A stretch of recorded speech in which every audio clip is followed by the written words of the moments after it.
The term redneck is a derogatory term chiefly used for a rural poor white person of the southern United States. Its usage is similar in meaning to cracker, especially regarding Georgia, Texas, and Florida, hillbilly, especially regarding Appalachia and the Ozarks, and white trash, but without the last term's suggestions of immorality. By the 1970s, the term had become offensive slang, and its meaning had expanded to mean bigoted, loutish, and opposed to modern ways. Patrick Huber has emphasized the theme of masculinity in the continued expansion of the term in the 20th century, noting, "The redneck has been stereotyped in the media and popular culture as a poor, dirty, uneducated, and racist Southern white man." Anti-conservative epithet. By 1975, say Chapman and Kipfer, the term had expanded in meaning beyond the poor Southerner to refer to a bigoted and conventional person, a loutish ultra-conservative.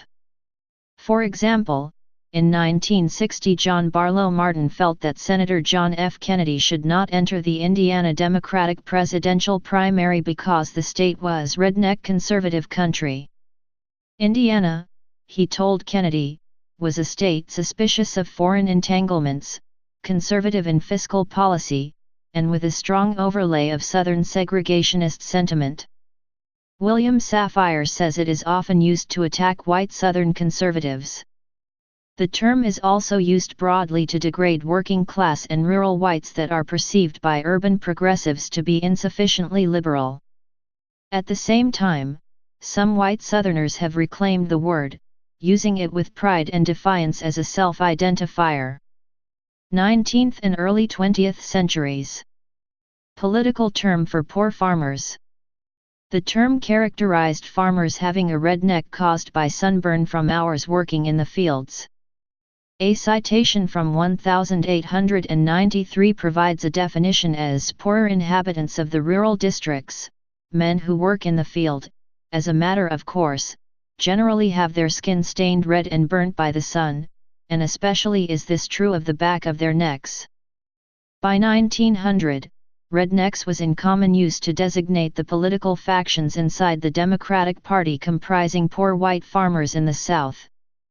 The same group was also often called the Wool Hat Boys, for they opposed the rich men, who wore expensive silk hats.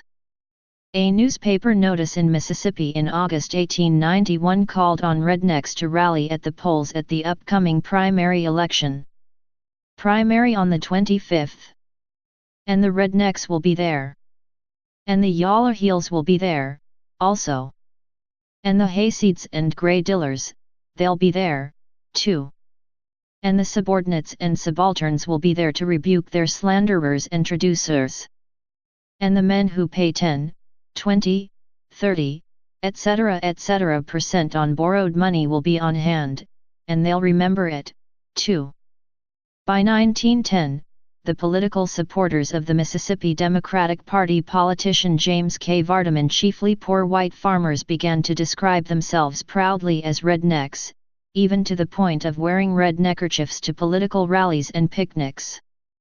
Linguist Sterling Iseminger, based on the testimony of informants from the southern United States, speculated that the prevalence of pellagra in the region during the Great Depression may have contributed to the rise in popularity of the term. Red, inflamed skin is one of the first symptoms of that disorder to appear. Coal miners. The term redneck in the early 20th century was occasionally used in reference to American coal miner union members who wore red bandanas for solidarity. The sense of a union man dates at least to the 1910s and was especially popular during the 1920s and 1930s in the coal-producing regions of West Virginia, Kentucky, and Pennsylvania. It was also used by union strikers to describe poor white strikebreakers. Late 20th and early 21st centuries.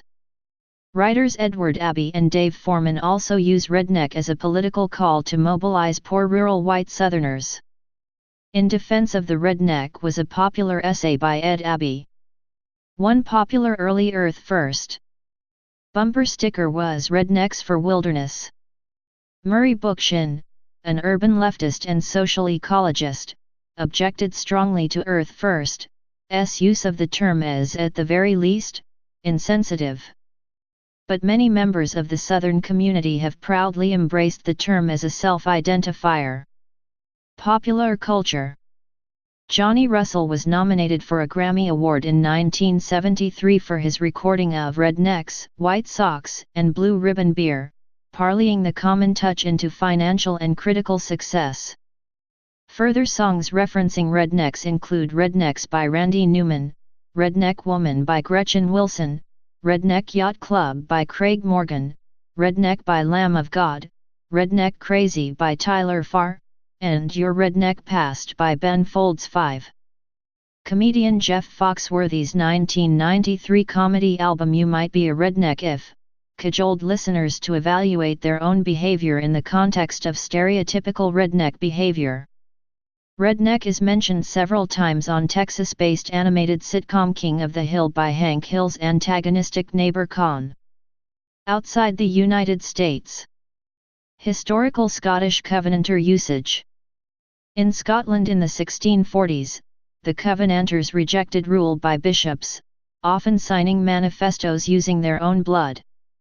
Some wore red cloth around their neck to signify their position, and were called rednecks by the Scottish ruling class to denote that they were the rebels in what came to be known as the Bishops' War that preceded the rise of Cromwell. Eventually, the term began to mean simply Presbyterian, especially in communities along the Scottish border.